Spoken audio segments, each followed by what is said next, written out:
Welcome, everyone. We're going to get started with our next panel. I'm Fran Price. I am the Forest Practice Leader at WWF International. And I am so honored to moderate this session today. We're going to actually have two panels today. Are we here yet? Okay, we are. Okay, wonderful. So we know that the destruction of natural ecosystems contributes about 10% of our overall greenhouse gas emissions. And most of this is driven by commercial agriculture. We also know how critical that nature is in the fight against the climate crisis. But we are continuing to lose our forests and other ecosystems, and in some cases the rate of destruction is increasing. So today we're going to have a session that covers the urgency of addressing land use change to keep to a 1.5 degree pathway. And we have two very august panels. The first of our panels is with two MPs from Brazil. And so we have, wait, 1 second, I need my readers. So why don't, as I introduce you, if you don't mind coming up on stage, that would be wonderful. We have Joênia Wapichana, who is an MP. Welcome, Joênia. Yes, please. Yes, please. She was the first indigenous lawyer to graduate in Brazil, and the first elected, yes, indigenous female member of parliament. She's also the president of the National Commission of the Defense of Indigenous Rights. So please welcome Joênia. Yes. Honored to have you here. We also have Nilto Tato, who is another MP. Nilto is partially responsible for drawing up the new Lula government plan in the environmental area. In addition to being the Working Party's National Secretary for the Environment from 2018 to 2022, as a parliamentarian, he's serving his second term as a federal deputy and is the coordinator of the Parliamentary Front in support of the Sustainable Development Goals. So welcome to you, Nilto. So we'd love to hear from both Joênia and Nilto to provide their thoughts on the overall context at this moment of transition in Brazil and the challenge around deforestation and conversion, and how you see that playing out and what you think needs to be done. So with that, I can hand it over. Okay. Hello. Hello. And Joênia, we'll start with you. Hello.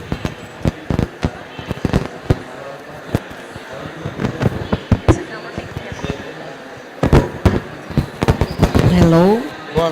Thank you so much for the introduction. Muito obrigada pela apresentação.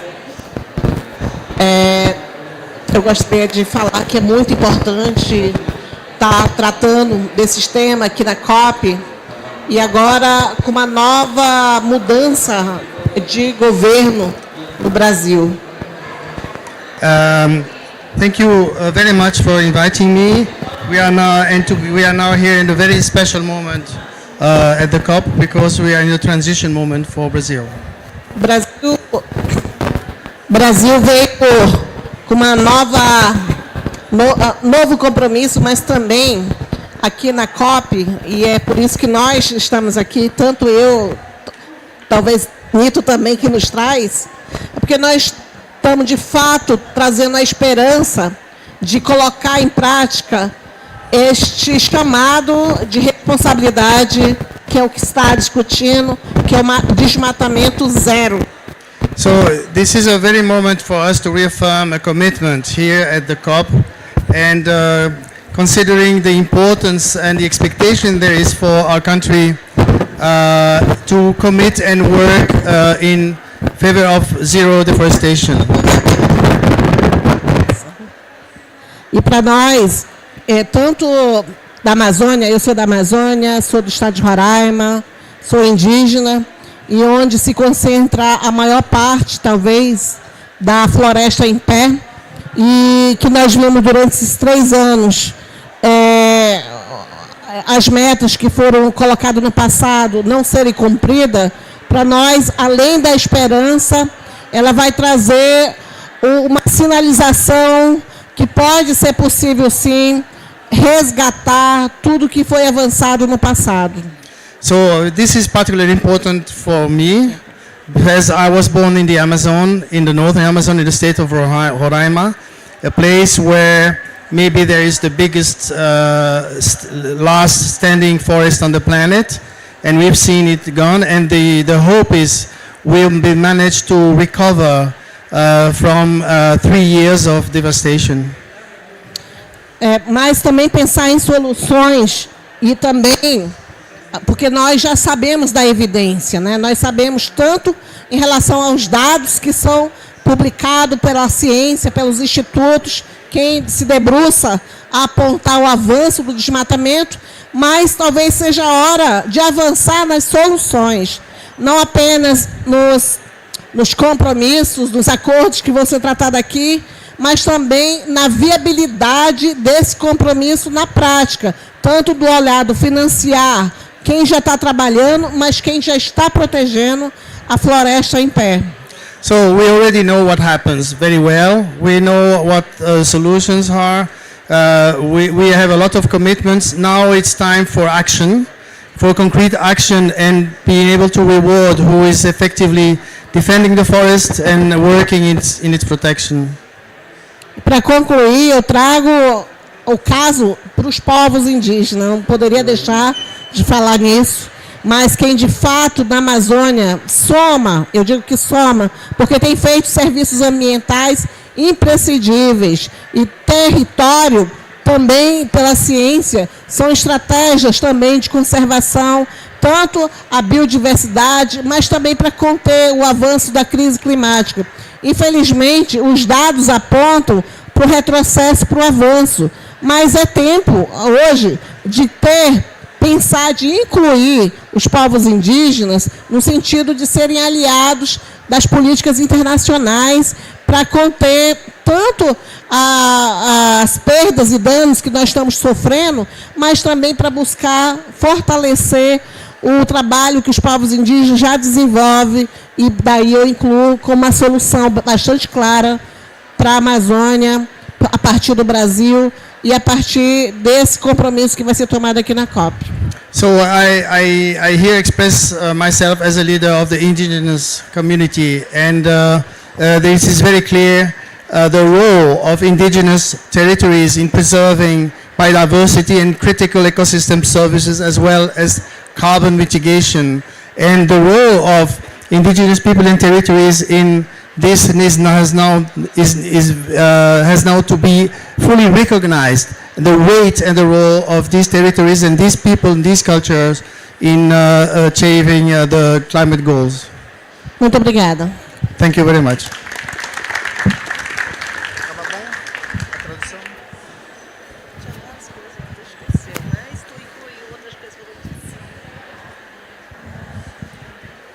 Então, boa tarde, quero agradecer imensamente aqui a WWF pela oportunidade de a gente dar um recado muito rápido aqui para vocês. Quero cumprimentar minha companheira do parlamento, tenho muito orgulho de todo o aprendizado que a gente vem tendo com a presença da Joana no parlamento. Fico muito triste de ela não ter conseguido se reeleger, mas com certeza vai cumprir papel importante para os desafios que nós temos aí pela frente nesse próximo período. So, thanking WWF for the invitation and complimenting everybody here, especially her partner from the parliament, Joemia. Sadly, she was not re-elected, but she will certainly fulfill a very important task in the new government. Eu quero aproveitar essa oportunidade em cima desse tema para colocar dois aspectos importantes se de fato a gente quer diminuir as emissões de gás de efeito estufa relacionado ao uso do solo. So I would like here to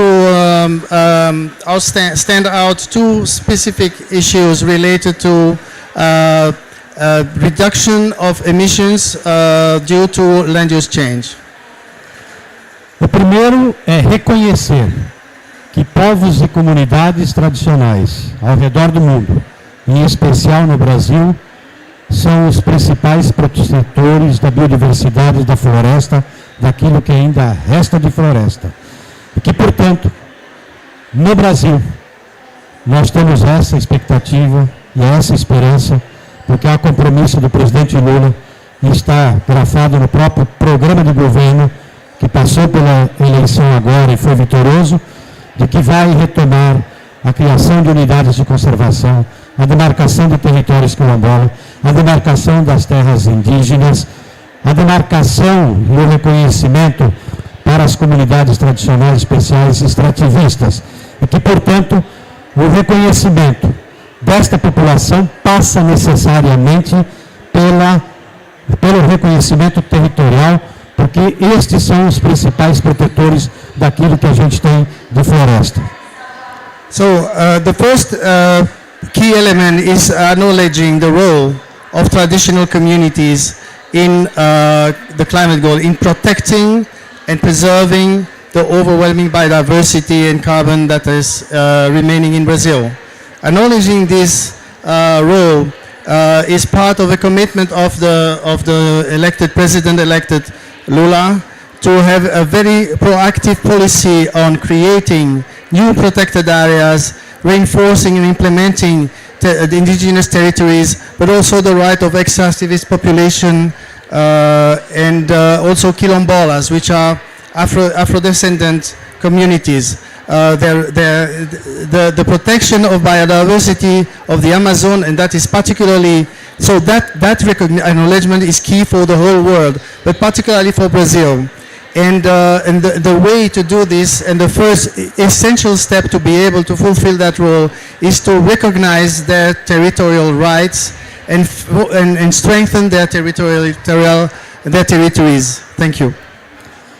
Esse primeiro aspecto está muito relacionado com as políticas públicas, com o encaminhamento e iniciativa do poder público. O segundo aspecto que eu quero levantar aqui tem a ver, evidentemente, com iniciativa de políticas públicas, mas também iniciativa de mercado. O modelo de agricultura preponderante no mundo, e no Brasil especificamente, da agropecuária, do uso intensivo da química, fertilizantes, agrotóxicos, do modelo da cadeia, das diversas cadeias, que não tomam um posicionamento com relação à expansão da agricultura, num país, por exemplo, que tem muita área degradada, né? Isso não contribui, nesse modelo atual, não contribui para o enfrentamento das emissões. Então nós temos, primeiro, reconhecer quem protege, avançar na proteção das florestas. No segundo, é rever o próprio modelo de produção, tá? Que atualmente estimula você fazer muitas emissões da forma como se produz as commodities, como se produz os alimentos e como não toma posicionamento quando se avança para as áreas públicas, para os territórios tradicionais. Essa é uma questão central que nós precisamos fazer. Então, este segundo não depende só de políticas públicas, depende de ação e iniciativa também do mercado, tá? Porque nós vamos enfrentar a crise climática com ações públicas, mas também de mercado. Obrigado. So the first point was very much related to public policy. The second element, which is due to public policy in part, but also private policies and private decision, is about the model of agriculture that's been proposed at this moment. It's an extensive industrial model with intensive use of agrochemicals and and that is expanding on natural territories. So that model in itself is strengthening the goal of reducing global warming, and we have to acknowledge that role. So there are really two elements, key elements. One is recognizing the role of the persons and the groups and the people, the initiatives that are protecting what is remaining, but also looking at the model of agricultural production that is currently dominating the landscape, and how this model can be enhanced or changed in order not to advance on anymore on natural habitats. So there is way enough already degraded land for expanding agriculture without needing to destroy or cut down one single tree. And there are many options to make that production much more sustainable. And that is the second part of the solution.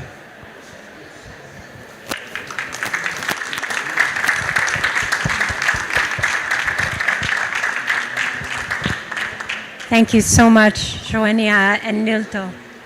What a privilege to have two MPs with us today to give their thoughts.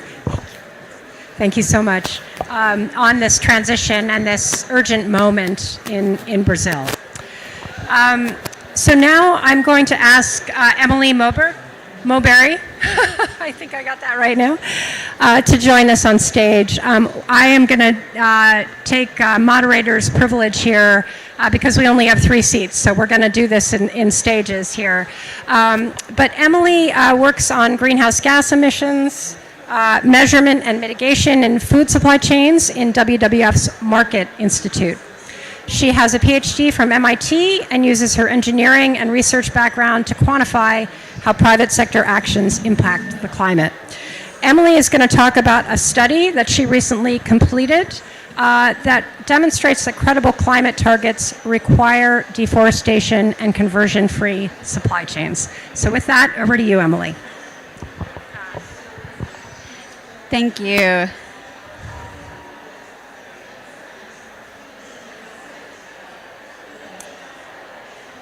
Dana, is this okay. Fantastic. As you can see, the most challenging part is always getting the slides teed up. Good evening. As we already heard, eliminating deforestation and conversion from agricultural supply chains is absolutely critical for achieving 1.5 degrees and a safe climate future. To understand why, let's zoom out to start to the whole food system. The food system has a large climate impact and therefore a large climate responsibility. From field to supermarket all the way to landfill, the food system is responsible for about 1/3 of global greenhouse gas emissions. And in order to achieve that safe, livable 1.5 degree climate future, those emissions need to reduce by 80% by 2050. And we need to achieve that 80% reduction while producing significantly more food for a growing, increasingly affluent human population. As our earlier speakers highlighted already, we already know many of the solutions to achieve this.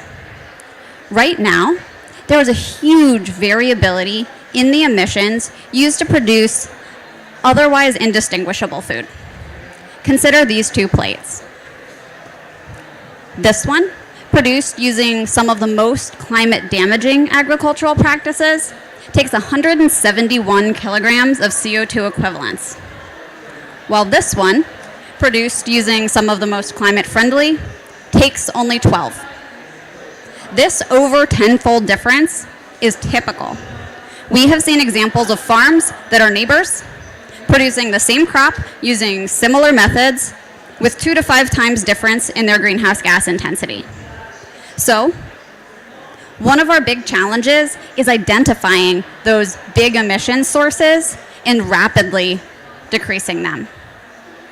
The single biggest climate damaging practice in agriculture is really easy to identify: the conversion of natural ecosystems for crop and pasture.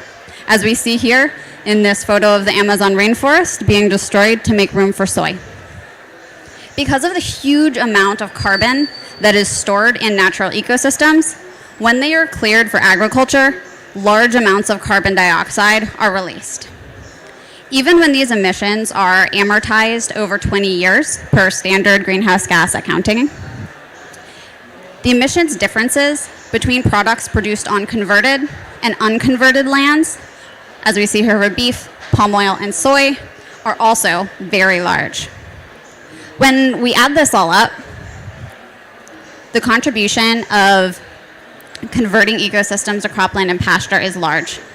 It's about a third of that global total for the food system.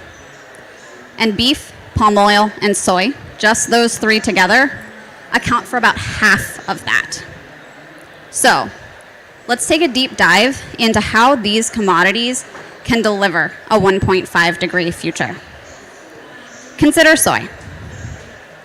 Right now, to produce 1 kilogram of soy, it takes over 1.5 kilograms of CO2 equivalent. And under a business as usual scenario, that doesn't change over time. In order to keep that safe, livable climate future and avoid the worst climate catastrophes, this emissions intensity needs to decline down to less than 10% of that business as usual by 2050. We looked at a number of action scenarios for what we can change to achieve that.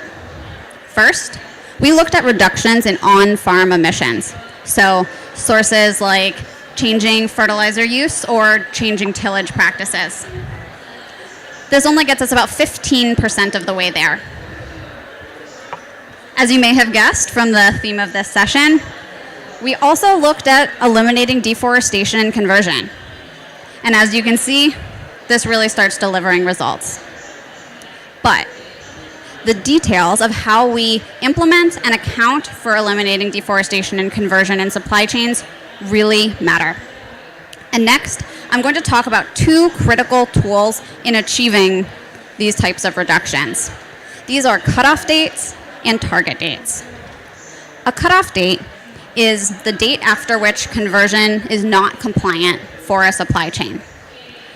When we have a landscape with natural ecosystem, shown here in green, that is being converted over time into cropland, what ecosystem is left is a moving target. A cutoff date takes a snapshot, shown here in purple for 2020, of what was habitat at that cutoff. It's then not permissible to source from that area because we know that ecosystem was converted. A target date, then, is the goal for when we have a supply chain that is 100% compliant with that cutoff date. Without a cutoff date, there's no way to assess whether the target has been met because different cutoffs allow sourcing from different areas, as we can see with this new pink snapshot. Now, for those of you who are hanging out in the weeds of carbon accounting, where I often am, you'll note that companies are still liable for any of those greenhouse gas emissions that are produced during that 20-year accounting window. But, as we'll see in the next slide, using cutoff and target dates together can still deliver yearly greenhouse gas emissions reductions for a company's portfolio. So, consider our action scenario here in green, where we have a cutoff date and target date 5 years later. We see that immediate divergence from the business as usual. This is because as that older conversion, 20 years ago, ages out of the portfolio, we're not adding in new conversion. We see that bubble shape because there's still a mix in the supply chain of compliant and non-compliant sourcing. Up until we hit that target date, and I'm very optimistic. I said we achieved our target date 100% at that point. And then we see that smooth reduction down to that flat line, the new equilibrium, the new conversion-free business as usual. At that point, we do still have some emissions from those residual on-farm sources, and these do still need to be mitigated. But I think we can all agree that that elimination of deforestation and conversion brings us pretty close. Without that cutoff and target date combination, though, we don't get this rosy, good picture. So consider first what happens without a cutoff date. In the worst scenario, we may only be avoiding the conversion that happens in the current year. And so we essentially just have a 1-year lag for sourcing products that caused additional deforestation and conversion. And this doesn't produce greenhouse gas benefits, as we can see in this pink line, because we have this continual additional conversion entering the supply chain with just a 1-year lag. There's one additional problem that can result from inappropriate cutoffs. And this is when we set a cutoff date in the future. When a cutoff date is in the future, this can actually spur accelerated additional conversion as landholders seek to get ahead of that new policy. I didn't add a graph for this because it's too terrible to consider, but in that case, we may actually see the emissions increase above business as usual. Not the direction we want to be going. When we use this effective combination of cutoff and target dates, we see the same pattern that I showed for soy, in beef, and palm oil. There are important reductions that come from on-farm action, but we're not getting close to that necessary 1.5 degree target without eliminating deforestation and conversion. And this is so critical. Any year that we are above that blue line, we are emitting excess carbon dioxide that we need to handle in the future and making our lives more challenging and more expensive in the future. Any of those excess CO2 emissions that happen here for these commodities are then inherited by downstream buyers and make their jobs more difficult and expensive to reach targets as well. Consider the case of livestock reared in Asia or Europe. Even when soy is a small part of their diet, the footprint from land use change, this deforestation and conversion alone, can increase the footprint by 15 to 72%. This inheritance of emissions continues through the whole value chain, all the way back to us as consumers, the food on our plate. I think all of us here at the COP and those joining virtually want to be in a world where we have more plates with this low footprint. But retailers can't really provide, and we can't buy the plate with this low footprint because right now the products that are produced with better practices are mixed with those with land use change, with conversion, and those worst practices. In addition, because of a lack of traceability and transparency, we also aren't able to target and identify which farms are performing worse and tailor interventions and incentives to deliver solutions where they need to be. We're also inhibiting knowledge sharing between farms, which is critical to make sure we are making the change across the hundreds of millions of farms globally at the speed to deliver a 1.5 degree future. So, this is clearly a really big challenge we have, and for anyone who would like to learn more about the analyses and some of these results that I've talked about, you can access the reports here from these QR codes. And I would also very thrilled to cede answering these challenging questions over to our distinguished panel. Thank you. Thank you so much, Emily. Yeah, big hand to Emily. So now I'm going to introduce our panel, our next panel. All right, and as I introduce you, please do come up and join me on stage. We have Murilo Parada.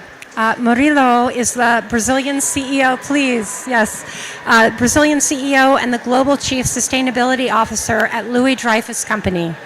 A Brazilian national, he first joined the group in 2001. Murilo holds a degree in agricultural engineering from the University of Sao Paulo and a master's degree in business of economics from Fundação Getúlio Vargas. And I know I'm saying these things all wrong, but welcome to you. It's wonderful to have you here. Yes, please, please. We also have Pier Cristiano Brasale. Pier Cristiano is president and chair of the board of directors of the International Dairy Federation since November 2020. In addition to his role with IDF, he is currently vice president of the Brasale Moravia Dairy Group and co-CEO of Brasale Dairy Company Group, Italy's oldest dairy company. Please help me welcome Pier Cristiano. And last but not least, we have Lisandro Inacake de Sousa. Lisandro is an agronomist from the University of Sao Paulo. He has worked at Imaflora, a Brazilian organization established in 1995 to promote socio-environmental changes in forestry and agriculture since 2009. Senior project coordinator, his aim is to increase the transparency and credibility of supply chains through implementing good practices, environmental conservation, and social safeguards. Please help me in welcoming Lisandro. Wonderful to have you here. I'm going to start with you, Murilo. Yes. Louis Dreyfus is one of the sustainability leaders in the soy trading sector, with a 2020 cutoff date for all ecosystems and a 2025 target date. In line with the expectations from civil society, what are the principal opportunities to achieve these important commitments? Thank you, WWF, to inviting me. I think it's a privilege to be able to talk here. Very difficult to talk about Emily after this brilliant presentation, but what is something that we agree 100%, right? Our commitment, you mentioned soybean, but as a company, we also are a very important player on palm oil, which is the other product that is there. We're not on the beef sector. And we have the commitment for both the target date and cutoff date. And if we focus on soy for the discussion, we truly believe, Brazil, and we hear from the other colleagues here, we don't need to cut any piece of tree in any type of biome to be increasing agricultural production.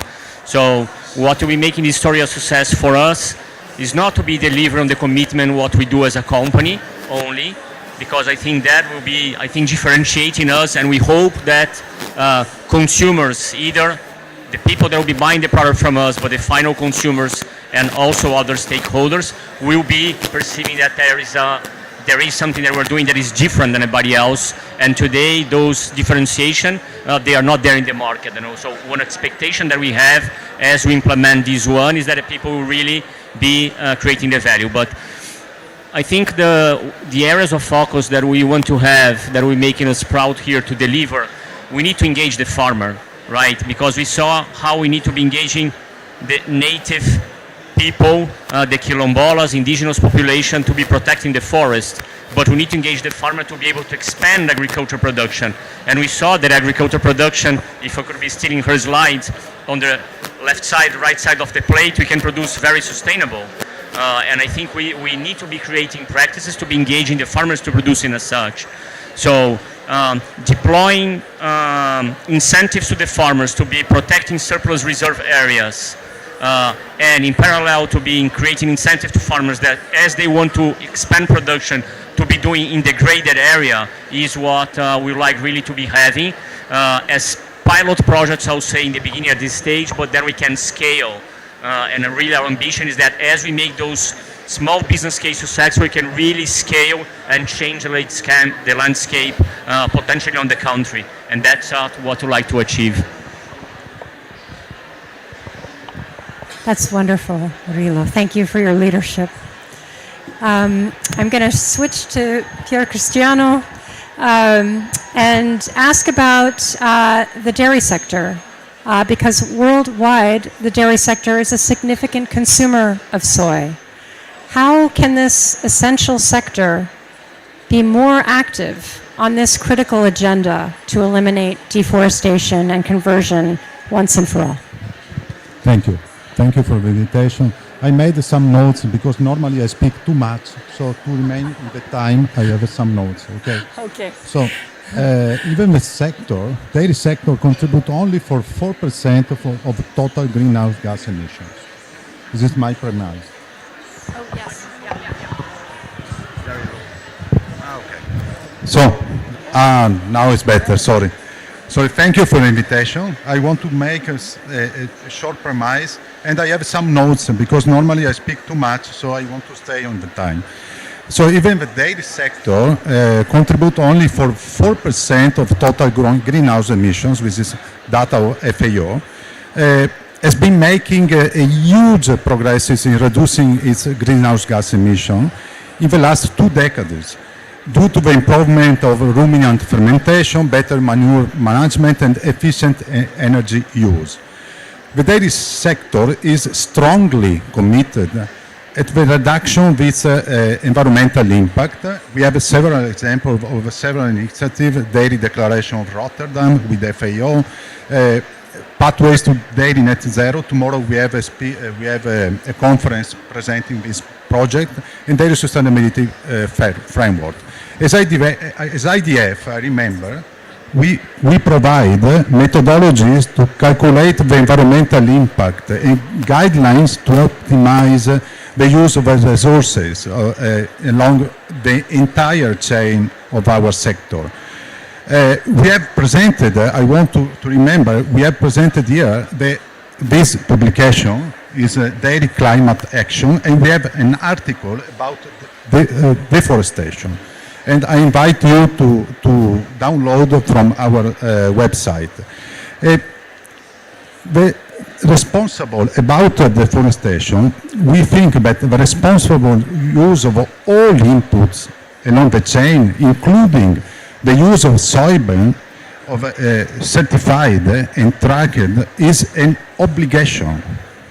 We think that we are part of a solution of a climate change, and we think we need to act immediately. We are acting since a lot of time ago, but we need to act more and more. The dairy producers, I remember, that are not, the majority of dairy producers are not directly responsible for cleaning land to enhance their production. That's clear. But we must use tracked products that guarantee the respect of the environment. This is clear.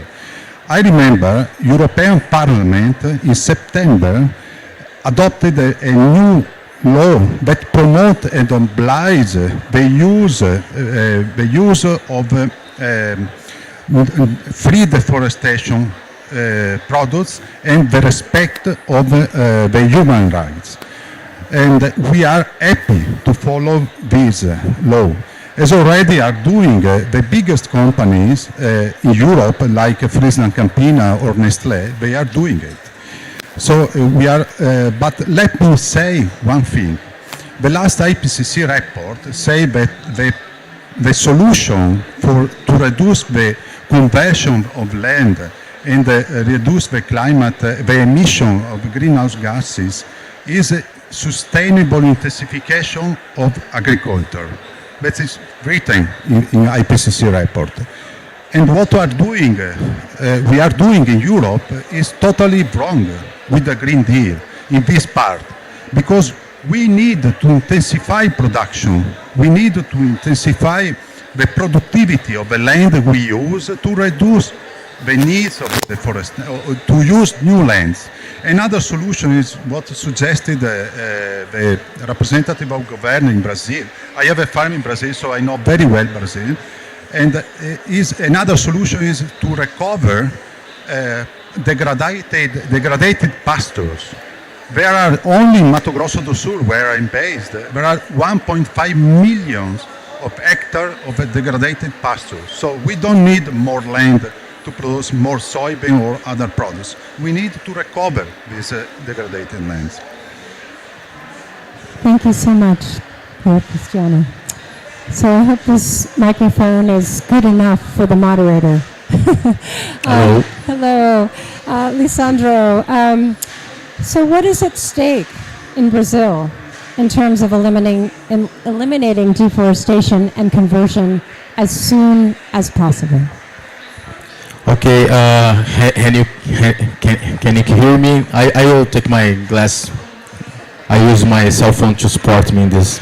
Okay, I think I can would like highlight two aspects that are at stakes relate to the eliminate deforestation and conversion in Brazil. That was the Brazilian NDC. I think this is a relevant issue that we can keep in mind. And the one is the reputation, even the country or the brands and companies. I think these two relevant issues.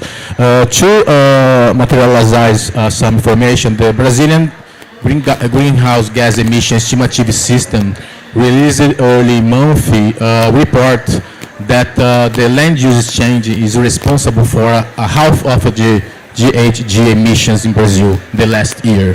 No, and the information that bothers us or we are concerned is that the land use change increased 18% in that period. No, you are in the route of, on contrary, to reach our Brazilian DC. No, even though the deforestation conversion could be motivated by the land grabbing, the process that the criminal action. No, it's almost certain that that you become agriculture in a few years after. Okay, or what it means. No, even that the deforestation is not caused by the agriculture directly, it will be involved someday. No, and stop all deforestation conversion is essential to push back the country for the route of emissions reduction achieved some years ago. I don't know if it's 2015 or 2016. Then to pursue the Brazilian NDC. No, I think this is the first one issue. The second one is that the reputation of the country and brands. No, the maintenance of the market existing with more or less ambitions, more or less demands, are strategy for the commercial balance in the long term. We know that the regulamentations are being discussed in the European Union and other countries, involving including the eliminating deforestation conversion. No, and where robust due diligence will be necessary. No, so we have to take it in account that the restrictions will come, and we cannot neglect it. No. Thank you so much, Lisandro. So we're going to come back to you, Murilo. What outcomes would you be most excited about to present next year if we meet again? And why don't we, use the good one. No, I think there are two actually outcomes that I think we'll be very proud if we can do. The first one, and it was interesting because we're talking about the impact on the climate, but if you talk impact on the economics of the farmer, for a farmer today to be doing agriculture on native vegetation is more costly than what it is to be doing in an area that is already cleared. So there is no economical incentive for the farmer to be doing so. So I think what we really like to see is a much, and that's a number that I learned yesterday here at the COP, between 97% of the total land conversion in Brazil is illegal. That our supply chain is free of illegal deforestation for many years already. But we really love to see that's something is not in our control as a private sector, but we love to see illegal deforestation being really tackled. I think that will be helping our journey as well to be able to do. So I think one thing is to be seen that, but is to really to be able to put out, to answer specifically your question now, is to be able to see products that we can give to the farmer that he'll get compensated to be preserving surplus reserve and to be able to expand in degraded area in a way that is economically viable to the farmer, but it can trace that and we can show to all stakeholders that that is possible. And I think our intention is to do in very large scale, but our ambition to be pragmatic. I think we want to do pilot projects, meaningful, and the KPI should be number of farmers, not only total acreage, so we can really reach scale as, let's say, a baseline, so we can really go to another level in scale to other commodities and even to other countries. That's what I'd like to be coming here and show next year. Fabulous. Thanks, Murilo. Pier Cristiano, over to you now. Do you think a united dairy sector could help the feed industry and all the upstream soy supply chain to eliminate deforestation and conversion as soon as possible? Is exactly what we are doing. We are working all together I repeat, it's exactly what we are doing. We are working together as organization of the dairy sector, together with the international organization, a public organization, to reach the targets of reduction of environmental impact. And obviously our strategy is one of the most important thing is to reach these targets. And what I want to say is about a comment about what said the representative of governor of Brazil. He said that we need public policies and the market, influence the market. But to influence the market, we need the public policies. What we are doing in Europe with this new law is to influence the market, to influence also the suppliers of our chain. So it's very, very important. We can provide, as a scientific organization, we can provide all the scientific information to reach the targets, but finally, if we don't convert in policies, in laws, we can't obtain nothing. So it's very, very important to protect the deforestation through these laws like we have in Europe. And I think and I hope also other countries adopt the same laws, obliging to use products tracked and deforestation and conversion free. Fabulous. Thank you so much, Pier Cristiano. Lissandro, is it possible for these supply chains to become deforestation and conversion free, and what is needed to achieve this necessary outcome? Hi, indeed it's possible. We know that's not easy, it's hard, it's demand hard work to reach it, but we understand that I think it's possible. However, I action needs to take in immediately due to the climate emergency, I think it can be create a level to define it or develop the solution to eliminate deforestation conversion. As I said before, I don't know if Emma, I think said, it's already clear that we can improve productivity and can increase production of grains without sparing any agriculture new area, because we can occupy this potential of production. And then I'm asking, and I read for asking me other person some months ago, why it doesn't happen, and what are the powers behind it? I think we need thinking about it. Why we cannot develop these conditions, So I think that to move the pieces, there is necessary clear signals, positions, even from the private and the public sector. The public sector need to create your conditions to support the producers for developing efficient production systems, as you said, and implementation of good practices on the ground, and then you need to provide technical assistance and rural credit, and also create or develop an economic zoning, to define what you can do in several different areas in Brazil, and etc. However, in the absence of actions from the public sector, I think the private sector need issue comprehensive ambitions, comprehensive positions, messages for the production sector and the buyers. And then push them to move towards achieving deforestation conversion free chains.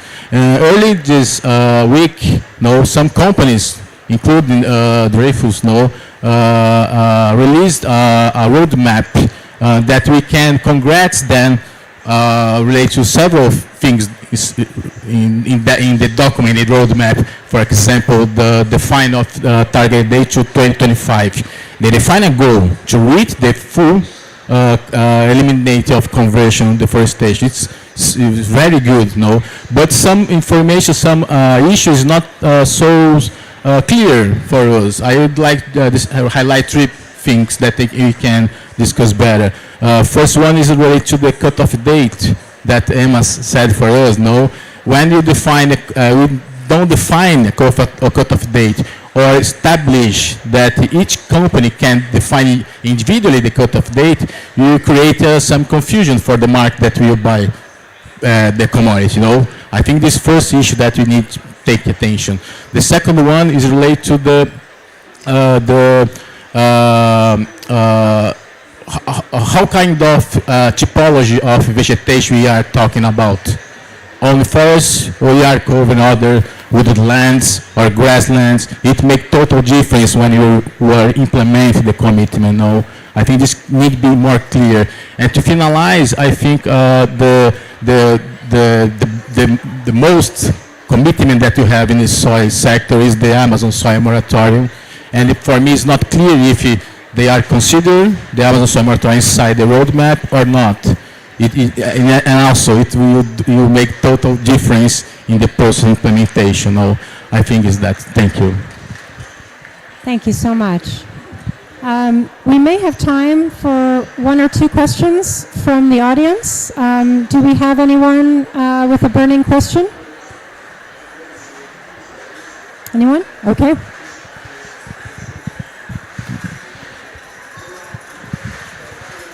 Thanks. My name is Diana Movius. I'm with Climate Advisors in Washington, D.C. Was really heartened to hear the emphasis on avoiding commodity-driven deforestation, in particular that the first speaker you mentioned the need to avoid illegal deforestation.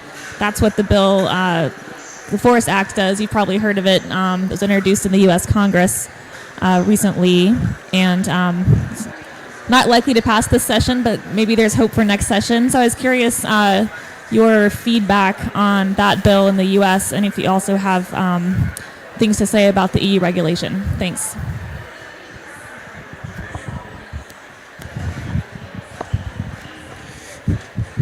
I think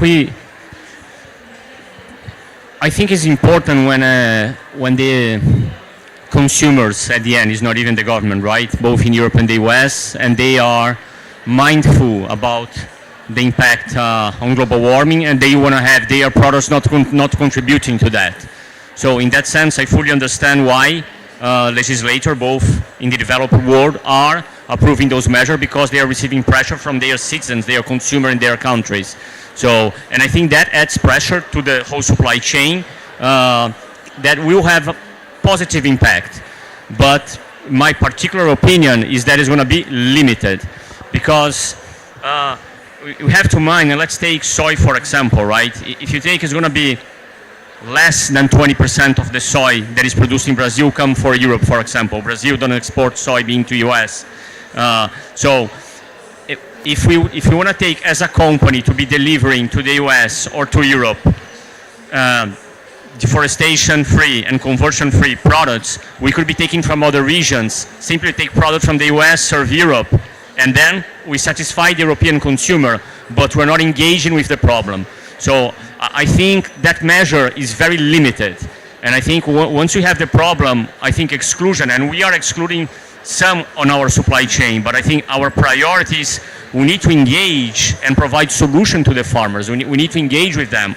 And I think the same way that I see European legislation and the US legislation, I think they should be engaging. So somehow, if we want to create these programs to be supporting the farmers to protect reserve, we need to be creating incentives to the farmer to be doing that so. And then really we tackle the problem. So to answer your question, I think it's nice, but it's very limited. That's not clearly far to be the answer of the solution of the problem. Thank you, Murilo. Does anyone else have a question? Oh, great. Okay.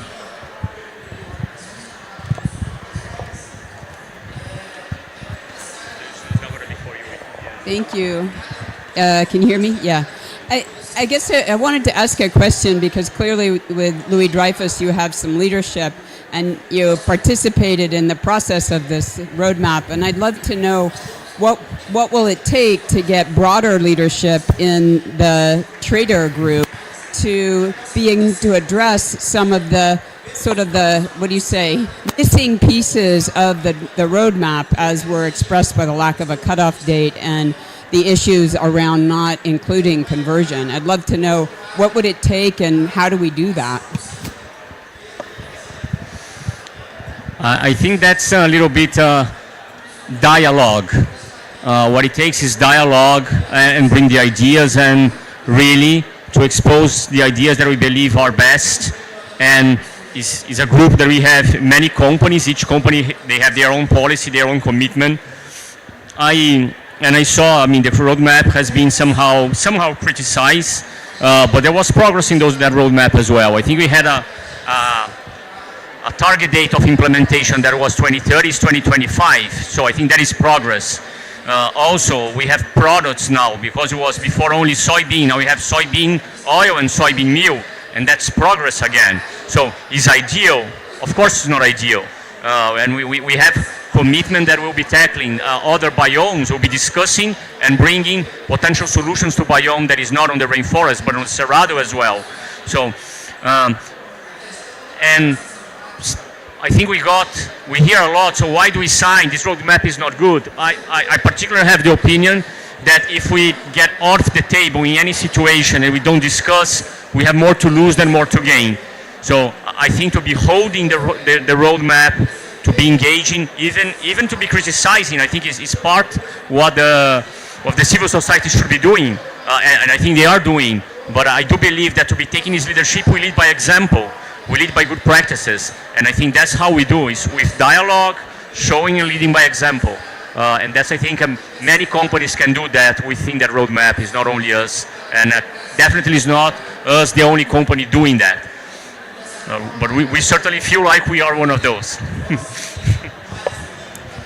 Thank you so much. So I think we're at an end to our session here. Did you want to respond to that, Pier Cristiano? Another short consideration. Yes, please. The consumers are asking for this kind of products. So it's simple to solve if we combine, I repeat, if we combine with public policies, we speed up the process and we save a lot of forest. So we need the help of a public organization. Yes, please, Sandro. Oh, thank you. I just would like insert a new. Sorry. I think is very relevant in the process is the transparency. No, we need to understand what are committed, no, what are taking place, no, so that we need even the commitment sounds different. I think the companies need to follow the same reference to report progress. Then the civil society, the buyers can take a decision on using information, and I think nobody is perfect, no, but we can progress in reaching our ambitions, reach our goals. I think you create reference to have the good communication that counts for us the progress implementation of the commitments. Yes. Sorry, it's a promotion of a work made by WWF. WWF provided a WWF deforestation conversion free tool kit. So is a system, are some guidelines to be applied along the chain by the users of the soybean. So I invite to use this kind of toolkit. Thank you for that plug. We appreciate it. Oh, okay. One last very quick. No. Okay. I'm so sorry. I think we have to. Okay. Well, I will be very fast. I'm Marina from Brazil, and I want to ask to Murilo why in the roadmap you have all soy traders. They have the same target date, but the roadmap didn't establish a unified cutoff date. And without, as she explained, without the same cutoff date, we will have still a leakage of deforestation, and a lot can be deforested until then. The very short answer to your question is because we could not come to an agreement because each of the company were not ready to all commit the same cutoff date. Some companies want to have a different cutoff date, so the final agreement was let's put something that everybody can agree on as a minimum, and then it's up to each the company that want to be more progressive to be established in its own. I agree with you that when you look as a sector, there will be different measures until to 2025 because no cutoff date can be after 2025. So we have that difference. So I think everybody will have to be tracking it by company. That's the way it's going to be. So it's not perfect, but it was possible. Thank you so much. And I just want to say what a privilege it has been to hear the perspectives from the political angle, from leaders in the private sector, from the scientific angle, and from civil society in Brazil at this critical time. And I do hope that we can come back together at next year's COP and see what kind of progress has been made. So please join me in thanking our panel.